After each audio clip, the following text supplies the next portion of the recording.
നമസ്കാരം. Raf talk ഫുട്ബോളിലേക്ക് ഏവർക്കും സ്വാഗതം. ഇന്റർ മയാമിയുടെ MLS ജൈത്രയാത്ര, ലിയോ മെസ്സിയുടെ ബ്രേസിൻ്റെ സ്ട്രീക്ക് ഒക്കെ തീർത്തു കൊടുത്തിട്ടുണ്ട് സിൻസിനാറ്റി. MLS ടീമുകളിൽ ലിയോ മെസ്സിക്ക് ഇതുവരെ ഗോളടിക്കാൻ പറ്റാത്ത ടീമാണ് സിൻസിനാറ്റി.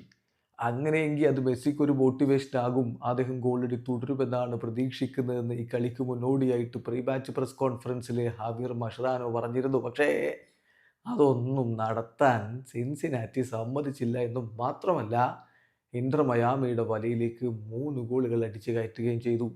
ഏകപക്ഷീയമായ 3 ഗോളിൻ്റെ വമ്പൻ വിജയമാണ് സിൻസിനാറ്റി ഇന്റർ മയാമിക്ക് മേൽ നേടിയിരിക്കുന്നത്.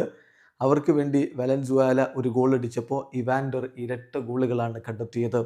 ഇന്റർ മയാമിയുടെ മുന്നേറ്റങ്ങൾ നയിച്ചുകൊണ്ട് പതിവ് പോലെ ലൂയിസ് സുവാരസും ലിയോ മെസ്സിയും ഒരുമിച്ചാണ് അണിനിരന്നത്. മറുഭാഗത്ത് കമാഴയും വലൻസുവേലയും ചേർന്നുകൊണ്ട് സിൻസിനാറ്റിയുടെ മുന്നേറ്റങ്ങൾ നയിച്ചു. കളിയുടെ 16ാമത്തെ മിനിറ്റിൽ തന്നെ വലൻസുവേലയിലൂടെ സിൻസിനാറ്റി ലീഡെടുത്തു. ആദ്യ പകുതി അവസാനിക്കുമ്പോൾ അവർ ഏകപക്ഷീയമായ ഒരു ഗോളിന് മുന്നിലായിരുന്നു. രണ്ടാം പകുതിയിൽ മയാമി ഗോൾ മടക്കാനുള്ള ശ്രമങ്ങൾ തുടരവേ 50ാമത്തെ മിനിറ്റിൽ ഇവാൻഡർ ആദ്യ ഗോൾ പൊട്ടിച്ചു. പിന്നെ 70ാമത്തെ മിനിറ്റിൽ രണ്ടാമത്തെ ഗോളും അദ്ദേഹം അടിച്ചപ്പോൾ ഇന്റർ മയാമിക്ക് പിന്നെ മറുപടി ഉണ്ടായിരുന്നു. ശ്രമങ്ങൾ നടത്തി, പക്ഷേ പന്ത് വലയിലേക്ക് എത്തിക്കാൻ കഴിയാതെ പോയപ്പോൾ ഏകപക്ഷീയമായ 3 ഗോളുകളുടെ തകർപ്പൻ വിജയം സ്വന്തമാക്കി സിൻസിനാറ്റി. മയാമിയെ സംബന്ധിച്ചിടത്തോളം ഒരു വമ്പൻ തോൽവി MLS അവർ ഏറ്റുവാങ്ങിയിരിക്കുകയാണ്. വീഡിയോ അവസാനിക്കുന്നു. ഫുട്ബോൾ ലോകത്തെ കൂടുതൽ വിശേഷങ്ങളുമായി റാഫ് ടോക്സ് വീണ്ടും എത്താം.